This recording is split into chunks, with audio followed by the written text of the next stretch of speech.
bakken så, eller hvis bakken tager et touchstykke ind i banen, så vil jeg gerne have, at vi som kantspillere prøver kantpres og få ham ind mod mål, så vi tvinger ham til at spille den her bold ind over, så vi virkelig skaber nogle paniksituationer derinde. Så det vil sige, modtager bolden, eller tager bakken et touch opad og udad, går vi i 9'er-pres, omvendt tager en touchet ind i banen, så møder dem i fuld kantpres. Men det, der er det rigtig vigtige i det her pres, boys, det er, at vi har en intensitet, vi har en vilje, og vi har en fucking løveinstinkt, der gør, at vi vinder duellerne, og vi smadrer 110% igen. Fordi så vil jeg hellere have, at vi stiller os lidt tilbage i nogle sekvenser, ikke at lave presset, men at vi til gengæld laver det 100% hver gang vi gør det, end at vi kører pres på 50%. Giver det mening?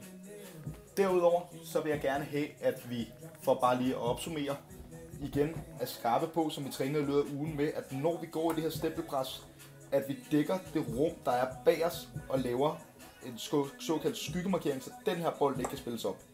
Den bold vil vi undgå. Omvendt herinde centralt på midten, der må I meget gerne være meget mandsorienteret. Det vil sige, kom helt ind og så tæt på jeres mand, og så er I fucking klar til bare at smadre igennem i de dueller. Det skal I love mig. Hvis der er flere spørgsmål, så må I gerne skrive en sms til mig, så skal jeg nok svare på det.